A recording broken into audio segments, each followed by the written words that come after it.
La Masia, c'est sans doute le meilleur centre de formation du monde. Rien que l'année passée, des talents comme Pau Cubarsí, Lamine Yamal ou encore Fermín López ont émergé. Et ça, c'est chaque année. Ça montre à quel point la formation à la Masia est performante. Certains des plus grands joueurs de l'histoire du football sont passés par cette académie. Dans une situation économique où le Barça est en difficulté, se reposer sur la Masia est crucial. Faire émerger leurs jeunes talents pour ensuite les développer et faire grandir le club. C'est donc pour cela qu'aujourd'hui, je vous présente les 11 plus gros talents du Barça.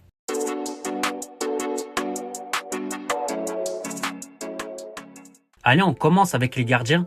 Bon, ce n'est pas le poste où le Barça est réputé pour sortir les meilleurs joueurs, mais de temps en temps, certains arrivent à faire une bonne carrière. Et le gardien que j'ai à vous proposer, c'est Ander Astralaga. Il est né en 2004, il a donc 20 ans, et c'est l'un des gardiens à suivre de la Masia. Il s'est imposé comme le titulaire avec l'équipe B du Barça, et il a montré qu'il avait du talent. Sa saison a été solide, surtout avec ses arrêts réflexes qui sont assez incroyables. Il a aussi une bonne qualité de relance, mais ça c'est le minimum syndical quand tu joues au Barça. Il a prouvé qu'il avait le niveau pour viser encore plus haut. Il a fait la reprise avec l'équipe pro, et il a également délivré de bonnes prestations, notamment contre Manchester City où il a arrêté 2 pénaltys. Bon, maintenant les choses sont claires, avec l'équipe 1, André Ter Stegen c'est le titulaire, mais Astralaga pourrait tout de même faire une bonne carrière. Allez, maintenant on s'attaque aux joueurs de champ et on va commencer par les défenseurs. Et pour moi le plus prometteur c'est Michael Faye. Il est né en 2004, il a donc 20 ans et il a beaucoup de potentiel. Il est arrivé au Barça en début de saison dernière et il s'est rapidement imposé comme un pilier de la défense du Barça B. Faye a été recruté avec l'idée de le préparer pour l'équipe première à l'avenir. L'idée n'était pas de l'acheter pour qu'il reste avec l'équipe réserve pendant 6 ans, 7 ans ou quoi que ce soit, mais bien de le faire évoluer pour qu'il puisse un jour intégrer l'équipe A. Et avec l'équipe B, justement, il a montré qu'il avait un niveau bien au-dessus de la division 3.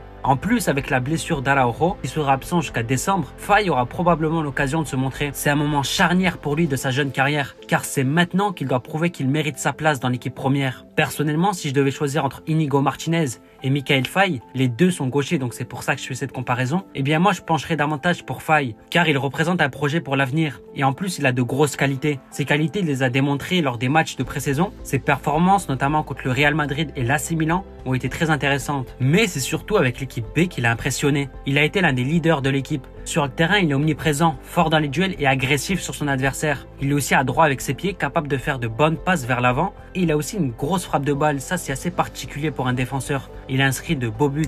Durant la saison qui vient de s'écouler, il a été sélectionné pour la première fois avec le Sénégal, ce qui témoigne de sa montée en puissance. Il va maintenant devoir passer un nouveau cap pour se faire une place dans l'équipe première. Le deuxième défenseur central qui me paraît vraiment prometteur à surveiller de près, c'est Andrés Cuenca. C'est un jeune défenseur de 16 ans qui a impressionné avec les U19 du Barça. Ce qu'on en ressort de ce jeune défenseur, c'est qu'il a une grosse qualité technique et surtout une bonne qualité de passe. Il n'hésite pas à se projeter vers l'avant et à casser des lignes, ce qui montre qu'il a de la personnalité sur le terrain. C'est un jeune défenseur qui a un physique assez imposant, il mesure 1m88, il est encore un peu fin, mais se montre quand même assez solide dans les duels. Il est également international avec les U17 espagnols, où il est un véritable patron de cette génération. Il a été appelé pour la pré-saison avec l'équipe première du Barça, ce qui montre que le club a confiance en lui. En plus, il y a quelque chose à souligner, c'est qu'il est gaucher, ça c'est toujours un plus. C'est un joueur complet avec une palette technique vraiment intéressante, capable de faire des passes précises comme on l'a dit, et de réaliser des relances de qualité. Il fait partie de la génération 2007 qui est très prometteuse, aux côtés de joueurs comme Lamine Yamal, Cubarsí ou encore Bernal. Il a vraiment toutes les qualités pour s'imposer dans le monde professionnel. Au poste de latéral gauche, un jeune joueur commence à faire son trou, c'est Alex Valle. Il revient d'un prêt plutôt réussi à l'Levante où il a joué 29 matchs la saison dernière. Ce retour est une belle occasion pour lui de se montrer au Barça, surtout après ses bonnes performances en pré-saison, notamment contre le Real Madrid où il a délivré une prestation de haut niveau. Si on devait comparer le style de jeu de Valle à Baldé, je dirais que Valle se distingue particulièrement par sa technique et sa compréhension du jeu, tandis que Baldé, lui, c'est plus un joueur athlétique qui mise beaucoup sur sa vitesse. Pour ajouter un profil assez différent de Baldé, je pense que Alex Valle pourrait avoir un vrai rôle à jouer l'année prochaine. La saison dernière en prêt lui a permis de découvrir le monde professionnel, c'était en Liga 2. Il a su démontrer sa valeur et son potentiel. Il a vraiment l'occasion de confirmer tout ça et de jouer un rôle important dans l'équipe la saison prochaine. Au poste de latéral droit, je vais prendre un joueur que les Barcelonais connaissent bien, c'est Hector Fort. Il est né en 2006, c'est un latéral droit prometteur qui a fait toute sa formation à la Masia. Sa polyvalence fait partie de ses principaux atouts. C'est avant tout un latéral droit, mais il est aussi capable de dépanner à gauche. Si on devait dresser son profil en 2 mots, je dirais qu'il a une excellente qualité technique, une bonne compréhension du jeu et il est aussi à l'aise aussi bien en défense qu'en attaque. Il mesure 1m85, ce qui est assez grand pour un latéral. Il est solide et se fait rarement déborder en 1 contre 1, notamment grâce à sa vitesse et à sa lecture du jeu. Il a aussi un apport intéressant sur le plan offensif, capable de se projeter et de déborder. Avec Xavi comme entraîneur, il a eu l'occasion de faire ses premières minutes en pro. Son potentiel est évident et avec le temps de jeu qui pourrait s'offrir à lui cette saison, il pourrait bien se révéler comme un joueur clé pour l'équipe. Allez, on passe au milieu de terrain et les milieux de terrain, c'est clairement la ressource de talent la plus conséquente dans la Masia. Le milieu défensif que j'ai à vous proposer, c'est Marc Bernal. C'est un jeune de 17 ans qui se distingue vraiment. Avec ses 1m91, il a un physique impressionnant pour son âge. L'an dernier, il a explosé avec l'équipe B. Il a tout de suite montré qu'il était prêt pour le haut niveau. Son gabarit lui permet de dominer physiquement ses adversaires, ce qui est un énorme avantage dans son rôle. Il récupère pas mal de ballons et ça, c'est entre autres grâce à son physique. Après, quand on regarde de plus près son profil, ce qui est particulièrement intéressant, c'est qu'il est calme sous pression. C'est le genre de joueur, même quand il est attaqué, quand il est pressé, il garde son sang-froid et trouve toujours une solution. En plus de ses compétences défensives, donc il est aussi bon sous pression, il sait aussi se projeter et il a une bonne qualité de frappe. Bernal peut jouer en numéro 6, mais il brille vraiment avec un partenaire à ses côtés comme Casado. Leur double pivot a très bien fonctionné et ça a été un point fort de la saison dernière. À 17 ans, il a encore beaucoup de marge de progression et ses performances avec la réserve ont attiré l'attention de plusieurs clubs européens, notamment Arsenal qui se montre intéressé. Mais il semblerait qu'un départ n'est pas d'actualité et le Barça compte sur lui à l'avenir. La preuve étant qu'il a eu l'occasion de jouer avec les pros pendant la pré-saison contre des équipes comme Manchester City, le Real Madrid ou encore l'AC Milan. À chacun de ses matchs, il a donné satisfaction. Si Hansi Flick lui donne sa chance, il pourrait bien être la révélation de la prochaine saison. Le deuxième milieu que j'ai à vous proposer, c'est Marc Casado. Lui, c'est vraiment un joueur à suivre. Peu importe où il joue, il a ce don pour se rendre indispensable. La saison dernière, il a eu l'occasion de montrer ce qu'il valait en Liga et même en Ligue des Champions. Et il semblerait qu'Hansi Flick est vraiment impressionné par ses performances à l'entraînement. Il ne lâche rien sur le terrain et il est toujours là pour récupérer des ballons et faire le pressing. Il a prouvé qu'il pouvait se comporter comme un véritable patron. Il a été le moteur de l'équipe, celui qui est partout sur le terrain et qui tire son équipe vers le haut. Il peut jouer en tant que milieu défensif seul ou en double pivot comme on l'a vu avec Bernal. Il peut aussi dépanner en tant que latéral en cas de pépin. Sa polyvalence est vraiment un atout. Casado est tout simplement un joueur complet. Il a la vision du jeu, le sens du déplacement et il est extrêmement agressif défensivement. Lui, c'est un capitaine dans l'âme. Comme on l'a vu avec le Barça B, c'était lui le capitaine. C'est un joueur à suivre de près car il a vraiment un avenir prometteur. Le troisième milieu de terrain que j'ai à vous proposer, lui c'est plus un profil technique. Il s'agit de Noah Darwish. C'est l'un des plus gros espoirs du football allemand.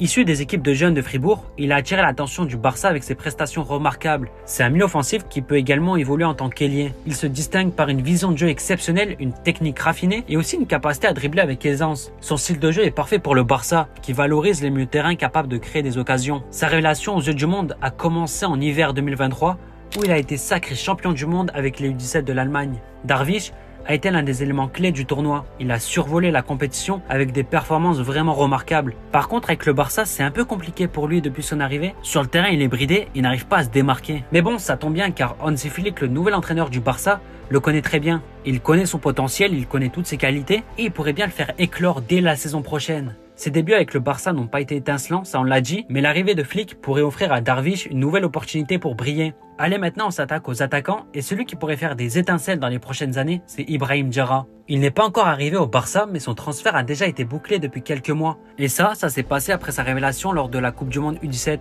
où il s'est imposé comme l'une des grandes stars du tournoi. À seulement 16 ans, le prodige malien a non seulement pris part à la Coupe du Monde, mais il a brillé durant cette compétition. Il a mené son équipe à une superbe 3e place. Le FC Barcelone a flashé sur son talent et l'a rapidement recruté pour l'avenir. Avec 5 buts et 4 passes délivrées, Ibrahim Diarra a marqué les esprits. Que ce soit contre l'Argentine, le Mexique, le Canada et la France, il a livré des performances remarquables. Mais au final, qu'est-ce qui le rend spécial? Déjà, il est gaucher, c'est un joueur qui aime percuter balle au pied et qui crée des différences par le dribble. Sa vitesse est impressionnante et il excelle dans le dernier geste, que ce soit pour finir les actions ou pour délivrer des passes décisives. Il a une palette d'ailiers vraiment élargie. Et ça plaît à tous les clubs. Il a la puissance, la technique, la vision du jeu. Il a tout pour éclore sur le terrain. Ibrahim Diarra va rejoindre le Barça lorsqu'il aura 18 ans et il est prédestiné à un avenir brillant. Allez, maintenant on s'attaque au plus gros crack de la génération 2005. Il a 18 ans, c'est un ailier droit. Il s'appelle Dani Rodriguez. Ce joueur m'a vraiment épaté lors de l'Euro 19 avec l'Espagne. Il s'est révélé et il a montré l'étendue de ses qualités. Il a été l'un des piliers de son équipe qui a remporté la compétition. Dani Rodriguez, c'est un ailier droit gaucher. Il est petit, tonique, agile et rapide. Il a toutes les caractéristiques d'un ailier moderne. Il sait percuter balle au pied, créer des différences par le dribble et délivrer de bonnes passes vers l'avant. Sa qualité de centre est également à souligner. Toutes ces caractéristiques font de lui un joueur qui pourrait parfaitement s'épanouir dans une équipe comme le Barça. Un point à souligner, c'est qu'avec l'équipe espagnole U19, il était le seul représentant du Barça. C'est clairement le meilleur joueur de sa génération en 2005. L'année dernière, il a principalement joué avec les U19. Sa saison a été intéressante, notamment en Youth League, où il a disputé 12 matchs en marquant 5 buts et en délivrant 4 passes D. Il a également fait quelques apparitions avec l'équipe B, mais il n'est pas encore installé. Il a évidemment un potentiel énorme à développer. Il est certain que dans les prochaines années, voire dès la saison prochaine, on pourrait le voir avec l'équipe première. Et enfin, le dernier joueur de cette liste, c'est un avant-centre, il s'agit de Pau Victor. C'était lui l'attaquant titulaire de l'équipe réserve l'année passée. Il a planté 20 buts et délivré 6 passes D en 39 matchs. Il a clairement été l'un des maillons forts de l'équipe. Pau Victor, on va pas se mentir, je suis pas sûr qu'il ait réellement le niveau pour jouer dans un club comme le Barça, mais il pourrait quand même faire une carrière intéressante. Durant cette préparation avec l'équipe première du Barça, il a vraiment montré de belles choses. Déjà contre Manchester City, il a été très bon et il a même réussi à marquer un but. Et directement dans la foulée contre le Real Madrid, il a de nouveau fait forte impression en inscrivant un doublé. Il y a une chose aussi à souligner, c'est qu'il a été les 2 fois élu homme du match. Cette pré-saison lui donne du crédit et dans une période où Robert Lewandowski est en plein déclin, il se pourrait bien qu'Hansi Flick lui donne sa chance. Maintenant, en concernant ses qualités, Bas est un attaquant assez complet. Il peut marquer du pied droit, du pied gauche et même de la tête, ce qui est toujours un plus. Il peut aussi évoluer en tant qu'ailier, ce qui montre qu'il est aussi polyvalent. C'est vraiment un joueur à suivre de près dans les prochaines années. Mais la question c'est, est-ce qu'il va percer au Barça? Franchement, je pense pas. Mais est-ce qu'il pourrait faire une bonne carrière ailleurs?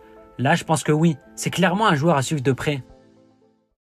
Voilà donc mon top 11 des jeunes talents de la Masia. Il est évident que tous ne vont pas forcément percer au Barça, mais certains d'entre eux pourraient bien s'initier dans l'équipe A dès la saison prochaine.